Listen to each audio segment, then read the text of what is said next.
غلط ہوتا ہے تو غلط ہوتا رہے گا، وہ قیامت تک غلط ہوتا رہے گا، اسی کو اندھی تقلید کہا جاتا ہے۔ یہ قرآن اسی کی مذمت کی۔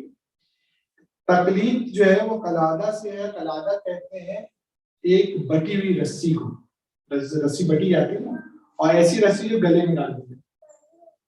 تقلید ہوتی ہے اصل میں، اس کے لغوی معنی ہے کسی چیز کو گلے میں پہن دینا۔ تو تقلید کے معنی یہ اصل میں کہ تقلید ہے یہ ہے کہ انسان یا تو اپنی ذمہ داری دوسرے پر ڈال دیتا ہے یا دوسرے کے عمل کو بغیر دلیل کے قبول کر لیتا ہے، اسی کو تقلید کہا جاتا ہے۔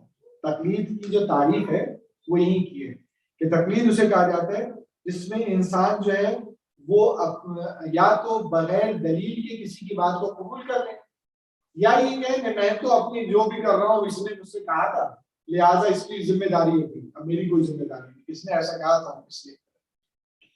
لہٰذا تقلید اگر ہم دیکھیں تو تقلید دو طرح کے معنی ہیں، دو معنی ہیں۔ ایک وہ تقلید ہے جو کہ مذموم ہے، بری ہے، اچھا نہیں تصور کیا جاتا تقلید کو، اور ایک وہ تقلید ہے جو ممدوح ہے، اچھی ہے، وہ تقلید کرنا چاہیے۔ دونوں کے معنی ایک ہی ہیں، معنی جو تقلید کے تبدیل نہیں ہوتے، دونوں کے معنی جو ہے وہ ایک ہی ہیں، لیکن کون سی بری تقلید ہے اور کون سی اچھی تقلید ہے اس میں کیا فرق پایا جاتا ہے، وہ ہمیں دیکھنا پڑے گا تقلید کی اقسام کیا ہے۔ عقلی طور پہ اگر ہم تقلید کو تقسیم کرتے ہیں تو ہمارے پاس صرف 4 قسمیں بنتی ہیں، 5ویں کو قسم کی تقلید عقلی حوالے سے آپ تقسیم کریں صرف 4 قسم کی تقلید ہے۔ سب سے پہلی تقلید جو ہے وہ ایک جاہل جو ہے وہ کسی عالم کی تقلید ہے، ایک جاہل عالم کی تقلید۔ دوسری جو تقلید ہوگی وہ یہ ہے کہ ایک جو ہے وہ جاہل جو ہے وہ جاہل کی تقلید کرے۔ ایک قسم یہ بنے گی ایک عالم عالم کی تقلید کرے، اور ایک تقسیم یہ بنے گی کہ ایک عالم جاہل کی تقلید کرے۔ تو 5واں آپشن تو بنتا ہی نہیں، وہ ہے ہی نہیں 5واں آپشن۔ عالم جاہل کی تقلید کرتا ہے یا جاہل عالم کی تقلید کرتا ہے یا جاہل جاہل کی تقلید کرتا ہے یا عالم عالم کی تقلید کرتا ہے، اس کے علاوہ ہمارے پاس کوئی اور راستہ نہیں۔ تو ان میں جو تقلید ممدوح ہے، جو ہم سے کہی گئی ہے، جو کرنا چاہیے، وہ ہے عالم سے جاہل ایک عالم کی تقلید کرے۔ اب اس کی تفصیل آج میں بیان نہیں کروں گا، اس کی شرائط کیا ہے، کس چیز میں تقلید کرنا چاہیے، وہ انشاءاللہ آئندہ بیان کریں گے، ابھی سے میں تقسیم میں بیان کر رہا ہوں۔ تو وہ تقلید اس لیے کرنا چاہیے کہ ایک انسان کتنا ہی پڑھے لکھ جائے حرف المولا نہیں بن سکتا، وہ اگر انجینئر بن گیا تو ڈاکٹری میں پیچھے، ڈاکٹر بن گیا تو انجینئر پیچھے، مولوی بن گیا ہے تو دونوں میں پیچھے، اس کو کسی نہ کسی چیز میں وہ کمپیوٹر سائنس پڑھ لیے تو میڈیکل سائنس کو نہیں جانتا ہے، وہ جو بھی فیلڈ کر لے انسان ہر فیلڈ کو نہیں جان سکتا، بالآخر اس کو کہیں نہ کہیں کسی نہ کسی بہت پڑھے لکھے انجینئر ہی بن گیا، لیکن ہو سکتا ہے وہ اس کے گھر میں الیکٹرک کی تھوڑی سی پرابلم آ جائے، وہیں ہم نے مسئلے کو حل نہ کر سکتے۔ تو بہت ساری چیزیں جو ایک پڑھا لکھا آدمی نہ ہو، ان پڑھ ہو بھی آ کے الیکٹرک کا مسئلہ حل کر دے، دوسرے جو اس کام کو پریکٹیکل طور پر سیکھ لیا وغیرہ وغیرہ۔ تو یہ کیوں ممنوع ہے؟ اس لیے انسان کبھی بھی تمام قسم کی تقلید و تمام علوم کو جان ہی نہیں سکتا، بالآخر انسان کو کہ ہر فیلڈ کے اندر کبھی نہ کبھی کسی نہ کسی مقام پر کسی اپنے سے لڑنے کا آدمی تک جانا پڑے گا، اور یہ عقل انسانی کہتی ہے، اور ہم دن اور رات دن اور رات جو ہے جس کو ہم تقلید کہتے ہیں وہاں کرتے ہیں۔ ہم اپنے مجتہدین سے کیوں فالو کرتے ہیں؟ ہم کہتے ہیں ہم سے زیادہ بہتر سمجھتے ہیں۔ مثال کے لوگ آئیں گے مجھے مولانا صاحب نماز میں یہ ہو گیا اور وضو میں یہ ہو گیا، آپ بتائیں مجھ سے کیوں پوچھتے؟ کہتے ہیں شاید مولانا کے پاس ہم سے زیادہ ہی اس لیے پوچھتے ہیں، لیکن میں بھی اپنی جیب سے تھوڑی بتاؤں گا، مجھے پتا مجھ سے آگے اوپر مجتہدین بیٹھے، میں انہیں کا فتویٰ پڑھ کے آپ بتاؤں گا، انہیں کی تعریف بتاؤں گا۔ تو لہٰذا تقلید جو اصل میں اپنے لڑنے جو پڑھا ہوا ہے اس سے پوچھ کے بتانے، یہی تقلید معمول ہے۔ باقی 3 کا کیا ہے؟ 2 تو بالکل بیکار ہیں اور جن کی عقل تسلیم کرتی ہے، جاہل جاہل کی تقلید کرے گا تو کیا ہوگا؟ جیسے ایک جاہل جو ہوتا ہے وہ ایک رسم ایجاد کر دیتا ہے، دوسرے جو حالات ہوتے ہیں اس رسم میں پڑ جاتے ہیں اور بس وہ پھر رسم چل جاتی ہے، ایک نے جاتی ہوتی سب پیچھے لگ جاتے ہیں اس کے، اب وہ پڑھی جائے وہ چلے جائے اس کو کوئی ٹوک بھی نہیں سکتا۔ یہ جاہلوں والی ان جو ہے یہ جائز نہیں، انسان کیوں جب علمی چیز میں رکھتا اس میں غلط فالو نہیں۔ اور دوسرا اس سے زیادہ بدتر ہے، ایک شخص خود عالم ہو لیکن وہ جو اللہ کی تقلید کرنے لگ جائے، کیونکہ لوگ کر رہے ہیں اس لیے وہ بھی عالم بھی کرنے لگ جائے، یہ اور بدتر ہو جاتا ہے۔ بجائے لوگوں کی اصلاح کریں، اصلاح نہ کریں، عالم بھی کام کرنا شروع کر دے کہ لوگ کر رہے ہیں، تو یہ تو اس سے زیادہ بدتر ہے۔ سب سے بدتر تقلید جو وہ ایمان، انسان جانتے دوسرے جوالا کو. البتہ عالم کی تکلیف کو ضرورت ہی نہیں ہے, وہاں تکلیف کے معنی ہی نہیں بنتے. لیکن کیا جو عالم ہوتا ہے وہ کسی اور عالم سے رجوع نہیں کرتا؟ مثلا ایک ڈاکٹر, ایک سرجن ہے, اس کے پاس ایک کیس آیا, تو وہ کیونکہ سرجن ہے, بہت بڑا شہر کا سرجن ہے, تو وہ کسی سے کنسلٹ نہیں کرے گا, یہ نہیں اس کے معنی. کسی سے کوئی بات چیت مشورہ نہیں کرے گا, نہیں. فرق کیا ہے؟ ایک ڈاکٹر رہتا ہے وہی بات کرتا ہے. ہمارے مجتہدین بھی ہوتے ہیں, فتوے سے پہلے یہ بھی گفتگو کرتے ہیں اپنے شاگردوں سے, اپنے جیسے افراد سے, مجتہدین سے گفتگو کرتے ہیں, بحث و مباحثہ کرتے, تب فتویٰ دیتے, ایسے نہیں. اور دنیا میں بھی ہم دیکھتے ہیں ماہر ترین افراد جو ہوتے ہیں, انجینئر, بہت بڑا انجینئر, خصوصاً جو سینسیٹیو مسائل آتے ہیں, بہت بڑا کوئی سیاستدان ہے, حکام, حاکم ہے, وزیر اعظم ہے, پریزیڈنٹ ہے, یا جو ہے آرمی اسٹاف ہے, وہ آرمی چیف ہے, تو وہ ہر کوئی مشورہ تو کرتا ہے, وہ اپنے جیسے سے مشورہ کرتا ہے. اس کو مشورت کہا جا سکتا ہے, اسے تحقیق کہا جا سکتا ہے, اسے تقلید نہیں کہہ سکتے. کیوں نہیں کہہ سکتے؟ تقلید کے ہم نے معنی کیا بیان کیے؟ تقلید کے معنی یہ ہے کہ سامنے والوں کی بات کو بغیر دلیل کے قبول کر لینے کو تقلید کہتے ہیں. اور یہ دونوں پڑھے لکھے ہیں, یہ سامنے والے کی بات کو بغیر وہ دلیل کی تھوڑی قبول کر رہا ہے. ایک ڈاکٹر سے اگر مشورہ کر رہا ہے, وہ بغیر دلیل کی تھوڑی بات کو مان لے گا. ایک عالم سے اگر مشورہ کر رہا ہے, بغیر دلیل کی تھوڑی مانتے. اس کو تحقیق کہا جاتا ہے, اس کو مشورت کہا جاتا ہے, جو بذات خود اچھی, لیکن اس کو تقلید نہیں کہا جا سکتا. لیکن کیونکہ تقلید کے معنی ہے کہ یا تو بغیر دلیل کسی کو قبول کر لینا, یا یہ کہنا جو دوسرے معنی بیان کے کہ اپنی ذمہ داری اس پر تھوپ دینا. تو ایسا ہو سکتا ہے ایک سرجن جائے, جا کے آپریشن کرے اور بات اس سے غلط ہو جائے, اور کیا اس سرجن نے کہا تھا, ایسا ہوتا نہیں کہتا. ٹھیک ہے, ہو سکتا ہے اس کے مشورے کو مانا ہو, لیکن اس کی بات اس کو سمجھ آ گئی تھی, لیکن ذمہ دار خود ہی رہے گا, اپنی ذمہ داری نہیں تھوپ سکتا. تو نہ بغیر دلیل کے وہ قبول کرتا ہے, اور نہ اپنی ذمہ داری کو ڈائیورٹ کرتا ہے, کنورٹ کرتا ہے کسی اور کی طرف. لہٰذا اسے جو تحقیق کہا جاتا ہے, اسے جو ہے مشورت کہا جاتا ہے. یہ اچھی چیز ہے, اور یہ جو ہے اس میں تقلید کا ہوتا ہی نہیں. لہٰذا اگر عالم کی بات کو مانے, بغیر دلیل کے مانے, اور یہ مانے مثال کے طور اس سے کوئی پوچھا میں آتا ہے عالم نہیں ہو تو طالب علم, لیکن پھر بھی جس حد تک جانتا ہوں, کسی نے کہا کہ وضو کے یہی مبتلات ہیں, تو اب اس نے جو کہہ دیا مبتلات, تو میں نے بھی جا کے کہہ دیا کہ ہاں خون نکل آتا ہے, تو مبتلات میں سے میں نے اس سے نہیں پوچھا کہ بھائی یہ لوگ سمجھتے ہیں کہ خون نکلنے سے وضو باطل ہو جاتا ہے, خون نکلنے سے وضو باطل ہی نہیں ہوتا, تو لہٰذا لوگ سمجھتے ہیں. اب میں نے کسی مولانا سے پوچھا تو انہوں نے کہا خون نکلنے سے وضو باطل ہو جاتا ہے, میں نے بھی بات کو تو غلط ہے, نہیں ہو سکتا. اسے پوچھے کہاں لکھے, کس وجہ مسائل لکھے, کس روایت کے اندر آئے, کس نے کہا ہے بھائی مبتلات میں جو خون نکلنے سے جو ہے روزہ باطل ہو جاتا ہے, جو ہے وضو باطل ہو جاتا ہے, یا غسل باطل ہوتا ہے, نہ غسل باطل ہوتا ہے, نہ وضو باطل ہوتا ہے. ٹھیک ہے, وہ خون نجس جگہ کو پاک کیا جائے گا, جہاں بھی خون لباس میں لگا, جسم میں لگا, اس کو پاک ضرور کیا جائے گا, لیکن اسے باطل نہیں ہوتا. لہٰذا یہ تقلید کی اقسام ہے. انشاءاللہ باقی کیا موضوع کیا ہے, اور بری چیز کیا ہے, اور کیوں قرآن مجید نے اس کو منع کیا ہے. امام کی حدیث بھی ہے جس میں امام علیہ السلام نے بیان کیا کہ کون سی تقلید بری اور کون سی تقلید مناسب, اس کے شرائط ائمہ نے علیہ السلام بیان کی. انشاءاللہ وہ آئندہ ہفتے بیان کریں. کبھی بھی انسان کو جو جان محترم کسی کی بات, خصوصاً جو جہلا, ان کی بات کو ایک دم ایسے ایکسیپٹ نہیں کر لینا چاہیے. اور بہت سے معاشرے میں ہمارے جو مسائل چل رہے ہیں, اور اس کی وجہ جو ہے وہ جو ہے. لیکن الحمدللہ اس معنی میں ضرور کہوں گا, کیونکہ کل 11 فروری ہے, اس حوالے سے کہ ہماری موجود تقلید ہے, اس کا بھی رواج کچھ زیادہ نہیں.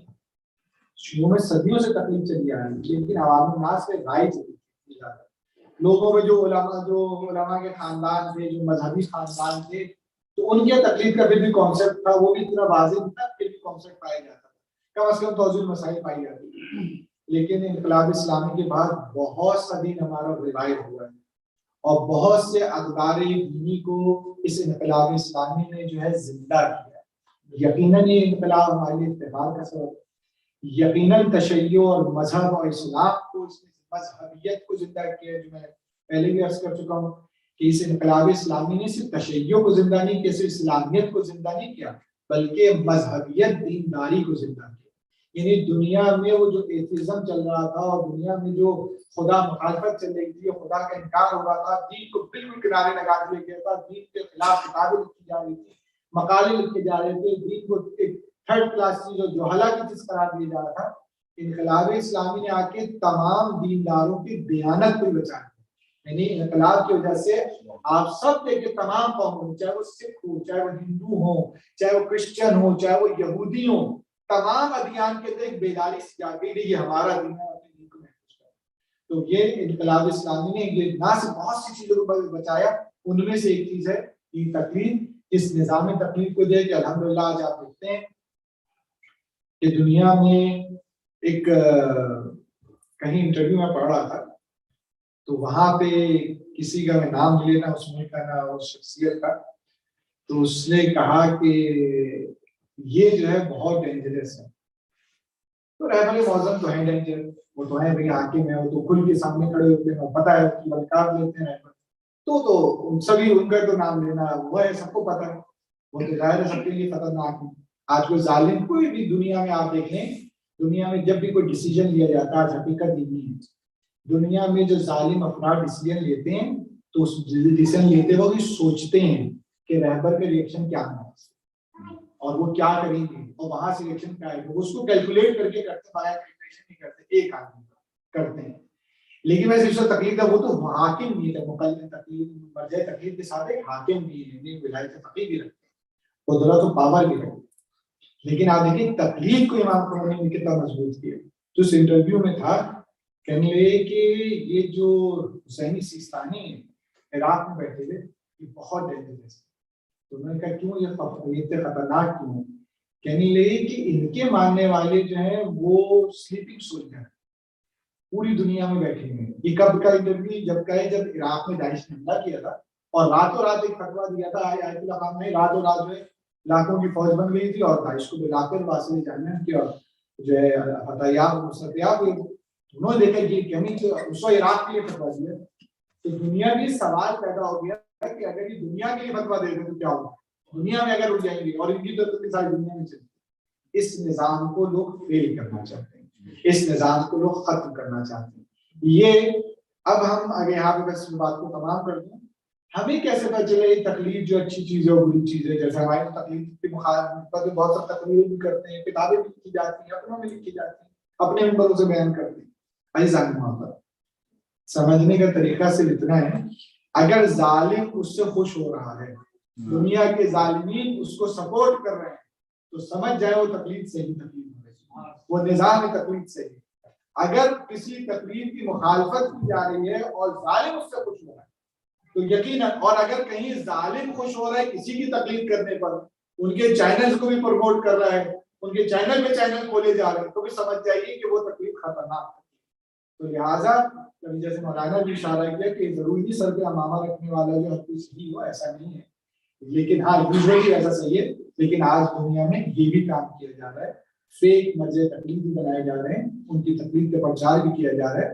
چینل سے رہبر کے پاس ایسے چینل آئے تھے سب سے بڑے مرضی، ان کے پاس اتنا پیسہ نہیں کتنے چینل چلا سکیں، اتنے مقلدین ہونے کے باوجود اتنے میگزین چلا سکیں، اتنی زبانوں میں چینل چلا سکیں. لیکن ایک موصوف ہیں ان کی پتہ نہیں کتنی زبانوں میں چینلز چل رہے ہیں، کتنی ویب سائٹس ہیں اور کتنے مجلے نکل رہے ہیں، اور دنیا میں ان کو جانتا کوئی نہیں ہے، اس لیے کہ دشمن چاہتا ہے اس نظام کے ذریعے اس نظام کو بھی کیا جائے، اپنے بنائے ہوئے اقمارجوں کے ذریعے، اپنے بنائے ہوئے. لہٰذا یہ بھی خطرناک عمل ہے، ہمیں جو ہے اس میں بھی جو ہے اپنی آنکھیں کھول کے رکھنا چاہیے. صلوات پہ محمد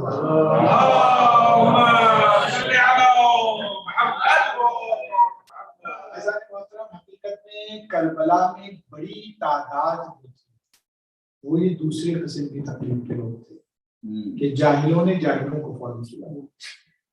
کربلا میں اتنا بڑا لشکر کیسے جمع ہو گیا؟ 30,000 تک کم سے کم لشکر ہے، میں نے 1 لاکھ تک بھی آیا لشکر، 30,000 کے لشکر ہے. 30,000 افراد کو سبت پیغمبر کے مقابلے میں جمع کرنا پیسہ کا اس لیے جمع ہوئے تھے کہ اندھی تقلید کرتے تھے. ہمارے سردار کیوں کہ جا رہا ہے، ہمارا قبیلہ کیوں کہ جا رہا ہے، ہمارے قبیلے کے افراد کیوں کہ جا رہے ہیں، ہمارے رشتہ دار کیوں کہ جا رہے ہیں، لہٰذا ہم کیوں جانا ہے. ان کو فرق نہیں پڑتا تھا امام حسین کون ہے، وہ اس لیے جا رہے تھے کہ ان کے قوم کے قبیلے کے سردار نے کہہ دیا تھا کہ اتنی زیادہ امریکہ میں جانا ہے تمہیں بھی جانا ہو.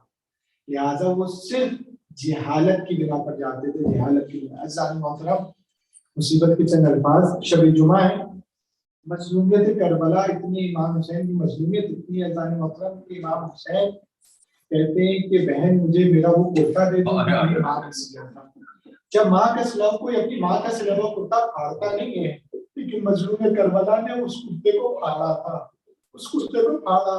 جب پوچھا جناب زینب کہ بھیا یہ کرتا آپ کیوں پھاڑ رہے ہیں، یعنی جس قوم سے میرا واسطہ پڑا ہے بڑی پست قوم ہے، یہ کہیں میرا کرتا لوٹ کے نہ لے جائے، لہٰذا میں اس کو پھاڑ اس لیے رہا ہوں تاکہ اس کی قدر و قیمت نہ رہے. عزیز و لیکن وہ تو ظالم، تم کو قدر و قیمت سے کیا تعلق تھا؟ حسین کا جنازہ اڑیا پڑا ہوا تھا، حسین کا کرتا بھی لوٹ لیا گیا تھا. لیکن روایت میں ایک دردناک چیز ملتی ہے، ایک شخص تھا جو حسین کی انگوٹھی کو اتارنا چاہتا تھا، لیکن آپ جانتے ہیں جب زخمی انسان ہو تو اس کا جسم پھول جاتا ہے. حسین کی وہ انگوٹھی اتر نہیں رہی تھی، اس نے خنجر نکالا اور نکال کر حسین کی انگوٹھی کے لیے صرف انگلی تھی اسے منقطع کرنا چاہا اور روتا جاتا تھا، انگلی کاٹتا جاتا تھا. ایک مرتبہ ایک شخص آگے بڑھا اور بڑھ کے کہا یہ بتا کہ تو کیوں اتنا کبھی عمل انجام دے رہا ہے؟ کہا میں اس انگوٹھی کو لوٹنا چاہتا ہوں. کہتے سے لوٹنا چاہتا پھر رو کیوں رہا ہے؟ کہا اس لیے رو رہا ہوں کہ یہ حسین کی انگوٹھی ہے اور لوٹ اس لیے رہا ہوں اگر میں نے نہیں لوٹی تو یہ کوئی اور لوٹ کر لے جائے گا. عزیزو یہ حسین کا جنازہ تھا جس میں لوگ لوٹ رہے تھے. حسین کا جنازہ دیکھو پڑا ہوا تھا.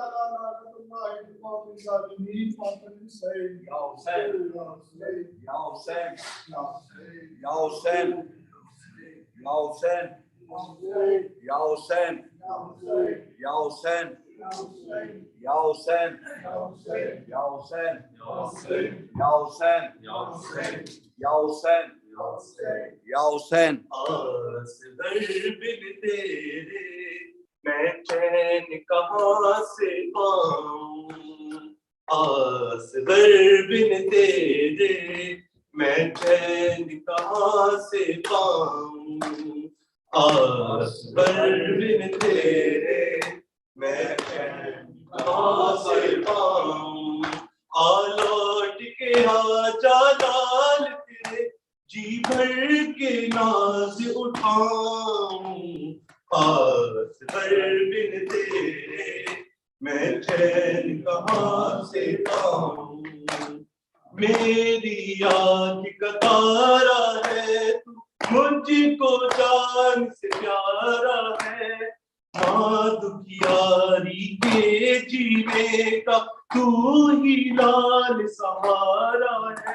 تجھے چھوڑ کے تنہا مقتل میں کیسے شام کو جاؤں، اصغر بن تیرے میں چین کہاں سے پاؤں، اصغر بن تیرے میں چین کہاں سے پاؤں.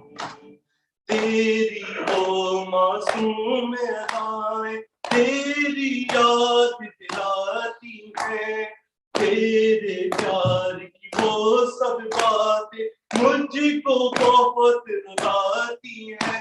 میں تیری جدائی میں بیٹا رو رو کے مرنا جاؤں، اصغر بن تیرے میں چین کہاں سے پاؤں، اصغر بن تیرے میں چین کہاں سے پاؤں.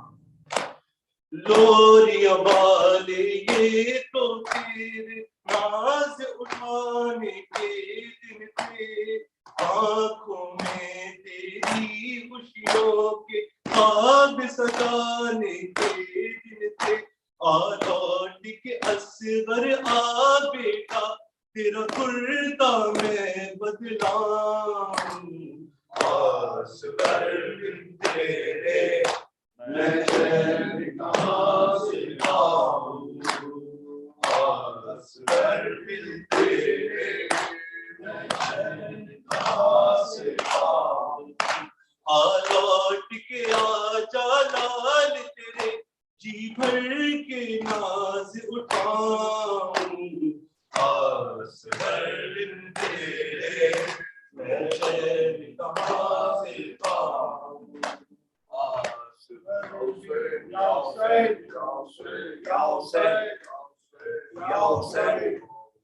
السلام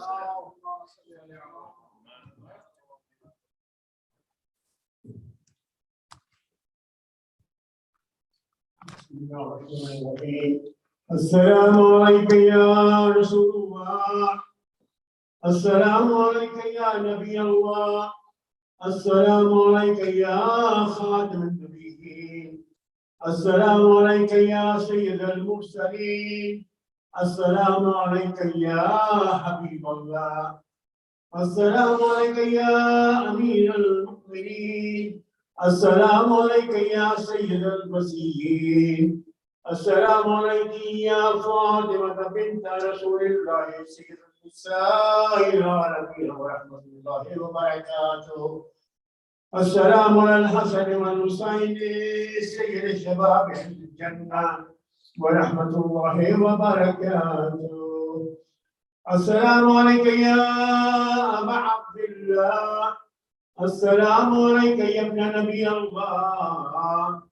السلام عليك يا ابن خاتم النبيين.